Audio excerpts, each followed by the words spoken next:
Hello दोस्तों, AMR special channel में आपका स्वागत है। दोस्तों आज हम बात करेंगे डीएड स्पेशल एजुकेशन का जो कॉमन पेपर है HIIDD MR ASD सबका एजुकेशन साइकोलॉजी, उसका यूनिट पढ़ेंगे 4 कॉग्निशन एंड इंटेलिजेंस, संज्ञान और बुद्धि के बारे में आज हम डिस्कस करेंगे। आज हम आपको बताएंगे डिटेल में। उससे पहले यदि आप हमारे चैनल पे नए हैं तो हमारे चैनल को सब्सक्राइब करें और वीडियो लास्ट में लाइक करना यदि वीडियो अच्छी लगे। तो स्टार्ट करते हैं यूनिट 4.5 जिसका नाम है intelligence Gardner theory of multiple intelligence, यानी बुद्धि गार्डनर का बहुबुद्धि का सिद्धांत। तो सबसे पहले हम इसका अर्थ जान लेते हैं और उसकी अवधारणा यानी कंसेप्ट इसके बारे में कि आखिर ये क्या है। इसके बारे में बुद्धि गुणों का एक समुच्चय है जिसे हम विभिन्न परिस्थितियों के अनुसार उसका उपयोग करते हैं। इसमें हमारे पूर्व के अनुभवों का भी उपयोग होता है। बुद्धि एक ऐसा सामान्य शब्द है जिसका प्रयोग हम अपने दिन प्रतिदिन बोलचाल की भाषा में काफी करते हैं। तेजी से सीखना, समझना, स्मरण, तार्किक चिंतन आदि गुणों के लिए हम दिन प्रतिदिन की भाषा में बहुबुद्धि का प्रयोग करते हैं। सभी व्यक्ति समान रूप से योग्य नहीं होते। मानसिक योग्यता ही उनके असामान्य होने का मुख्य कारण है। बुद्धि अमूर्त है परंतु बालक के विकास में महत्वपूर्ण घटक है। विद्यार्थी का सभी प्रकार का विकास बुद्धि से इसलिए संबंधित है क्योंकि अधिगम यानी सीखना, अधिगम सीखना मीन्स लर्निंग बुद्धि पर निर्भर है। बुद्धि के स्वरूप के विषय में मनोवैज्ञानिकों में बहुत अधिक मतभेद है।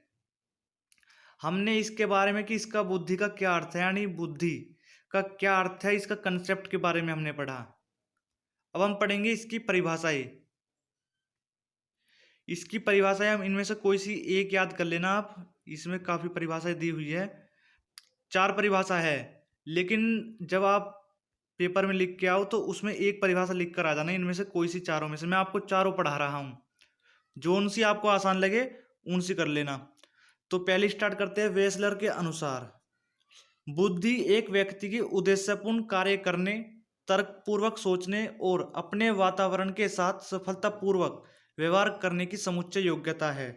ये वेसलर के अनुसार है। अब गेरेट के अनुसार पढ़ते हैं। बुद्धि उन समस्याओं का हल करने की योग्यता है जिनमें ज्ञान एवं प्रतीक के उपयोग की आवश्यकता होती है, जैसे शब्द, अंक, रेखाचित्र, समीकरण और सूत्र आदि।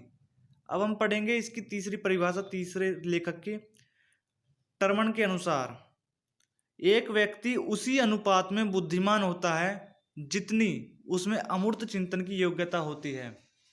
यह टर्मन के अनुसार थी। अब पढ़ेंगे फोर्थ, विलियम स्टर्न के अनुसार जीवन की परिस्थितियों एवं नवीन समस्याओं में सामान्य मानसिक अनुकूलन ही बुद्धि है। विलियम के अनुसार पढ़ लिया हमने। अब आपको इनमें से कोई सी एक परिभाषा बिल्कुल कंठस्थ याद करनी है पेपर के अकॉर्डिंग, क्योंकि पेपर में पूछा जाता है कि इसका कंसेप्ट बताओ, डेफिनेशन बताओ और इसके प्रिंसिपल बताओ। तो पेपर में इतना ही पूछा जाता है, तो आपको एक परिभाषा याद करनी है और प्रिंसिपल पढ़ा देता हूं मैं आपको। स्टार्ट करते हैं प्रिंसिपल। बुद्धि के स्वरूप की पूर्ण रूपेण व्याख्या करने व उसे समझने के लिए बुद्धि के कई सिद्धांत सहायक है। मनोवैज्ञानिकों का शुरू से ही यह प्रयास रहा है कि बुद्धि की व्याख्या करने हेतु वैज्ञानिक सिद्धांतों का प्रतिपादन किया जाए।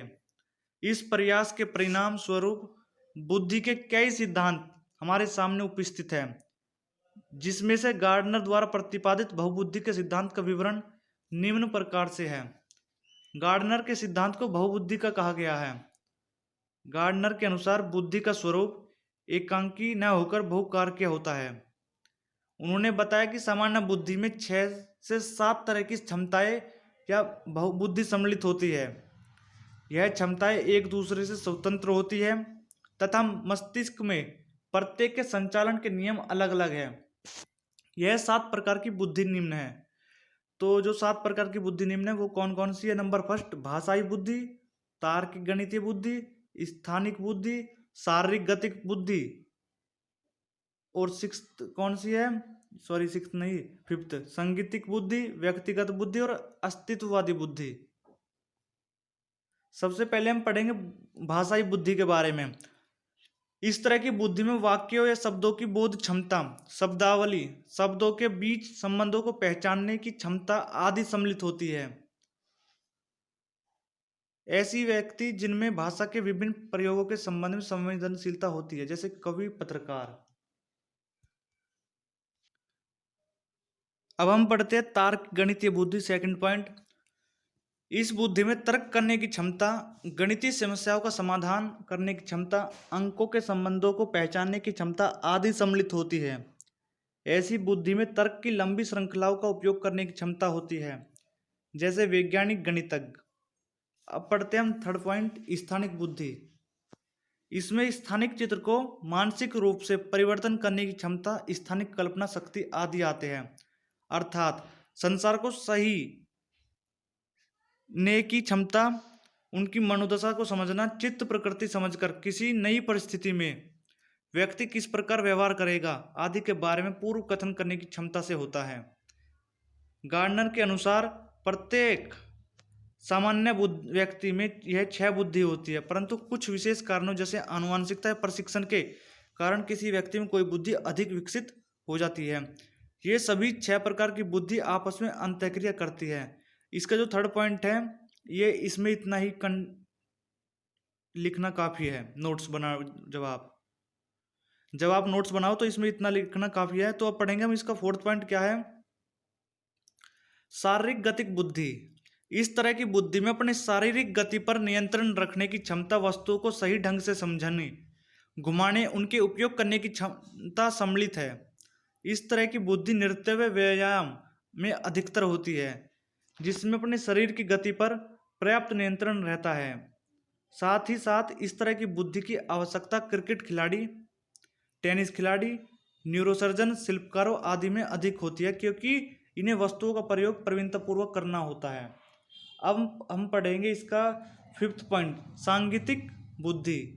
इसमें लय व ताल का प्रत्यक्षण करने की क्षमता सम्मिलित होती है, अर्थात लय, ताल, गायन के प्रति उतार चढ़ाव की संवेदनशीलता आदि इस प्रकार की बुद्धि का भाग है। यह बुद्धि संगीत देने वाले व गीत गाने वालों में अधिक होती है। अब हम पढ़ेंगे इसका सिक्स्थ पॉइंट, व्यक्तिक बुद्धि। व्यक्तिगत बुद्धि के 2 तत्व होते हैं जो एक दूसरे से अलग अलग होते हैं। ए, अंतर्वैयक्तिक यानी इंट्रापर्सनल, दूसरा है अंतर्वैयक्तिक यानी इंटरपर्सनल। अंतर्वैयक्तिक बुद्धि क्या होती है, अंतर्वैयक्तिक बुद्धि में अपने भावों को, सामयिकों और मॉनिटर करने की क्षमता, उनमें भेद करने की क्षमता, सूचनाओं से व्यवहार को निर्देशित करने की क्षमता आदि सम्मिलित होती है।